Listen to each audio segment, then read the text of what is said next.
হজরত আদম আলাইহিসসালাম ও হজরত ঈসা আলাইহিসসালাম তাদের সৃষ্টি একই।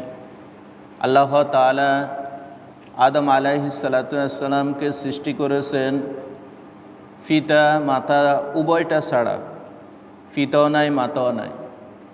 আর হজরত ঈসা আলাইহিসসালামকে আল্লাহ তাআলা সৃষ্টি করেছেন পিতা ছাড়া।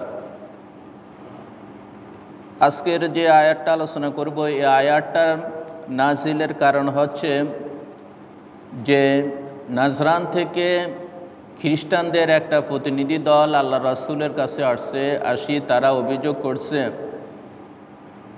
এ আল্লাহ রাসূল, আপনি আমাদের ঈসা আলাইহিসসালামের ব্যাপারে আপনি গালমন্দ করেন। এভাবে তারা আল্লাহ রাসূলের ব্যাপারে যখন আল্লাহ রাসূলকে বলছে, তখন আল্লাহ রাসূল বলতেছে যে আমি তো কই এরকম কোনো কথা বলি না। তখন ইহুদিরা খ্রিস্টানরা বলতেছে, না, আপনি ঈসা আলাইহিসসালামকে আল্লাহ তাআলার বেটা বলতেছেন। তখন আল্লাহ রাসূল সাল্লাল্লাহু আলাইহি ওয়াসাল্লাম বলেছেন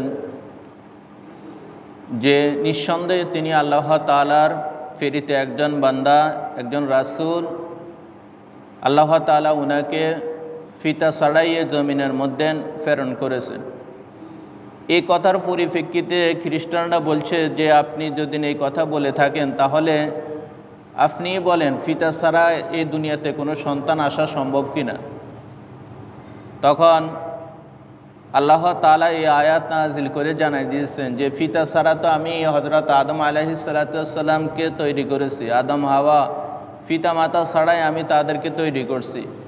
তাহলে এখানে তো তার মাতা আছে, পিতা নাই।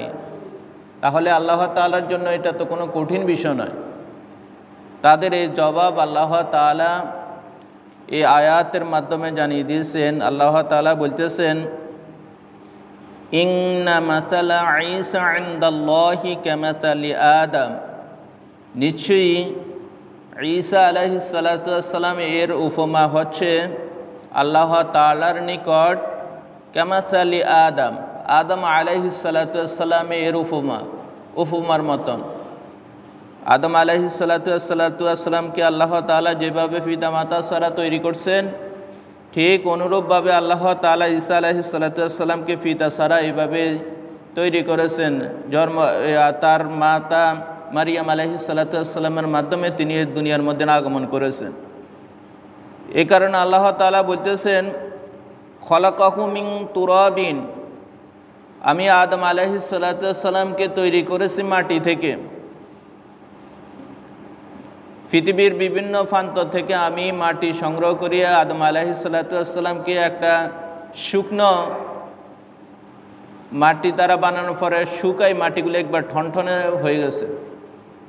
এরপরে আল্লাহ তাআলা ওই দেহের মধ্যে রূহ ফুৎকার দিয়েছেন, দেওয়ার সাথে সাথে রূহ দেওয়ার সাথে সাথে জীবিত হয়ে গেছে।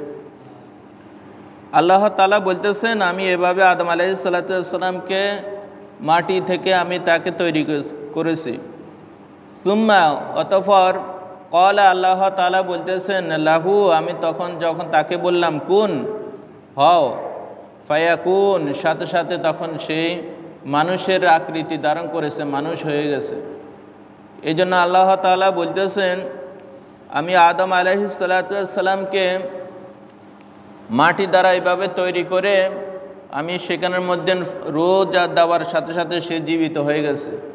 আর এখানে তো ঈসা আলাইহিসসালামের বিষয়টা হচ্ছে আল্লাহ তাআলা হযরত জিবরাইল আলাইহিসসালামের মাধ্যমে মারিয়াম আলাইহিসসালামের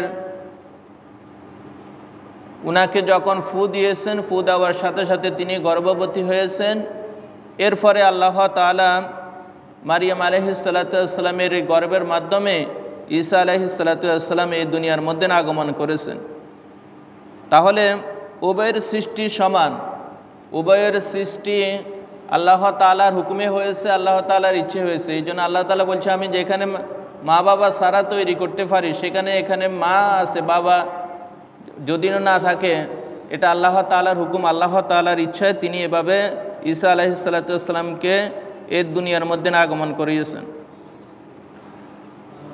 আল্লাহ তাআলা ইহুদি ও খ্রিস্টানদের এই কথার পরিপ্রেক্ষিতে আল্লাহ রাসূলকে সান্ত্বনা দিয়ে বলতেছে, আল হাক্কু মির রব্বিকা, আপনার প্রতিপালকের সঠিক সত্য যেটা তিনিও অবগত আছে। ফালা তাকুম মিনাল মুমতারিন, অতএব আপনি যারা সন্দেহকারী তাদের অন্তর্ভুক্ত হয়েন না। মানে যারা ঈসা আলাইহিস সালামের জন্মের ব্যাপারে যারা সন্দেহ করে, যারা সন্দেহের মধ্যে পতিত রয়েছে, যারা ধারণা করে যে ঈসা আলাইহিস সালাম আল্লাহ তাআলার বেটা, নাউজুবিল্লাহ, এভাবে আরও অনেক রকমের অপবাদ দিয়ে থাকে। এই কারণে আল্লাহ তাআলা আল্লাহ রাসূলকে সান্ত্বনা দিয়ে বলতেছেন, খ্রিস্টান যত রকমের কথাই বলুক না কেন, আপনি সন্দেহকারীদের অন্তর্ভুক্ত হইবেন না। আপনি মনের ভিতরে এরকমের কোনো সন্দেহ, কোনো সংশয় যাতে আপনার মনের ভিতরে না আসে, সেটা আপনার মন থেকে আপনি দূর করতে হবে।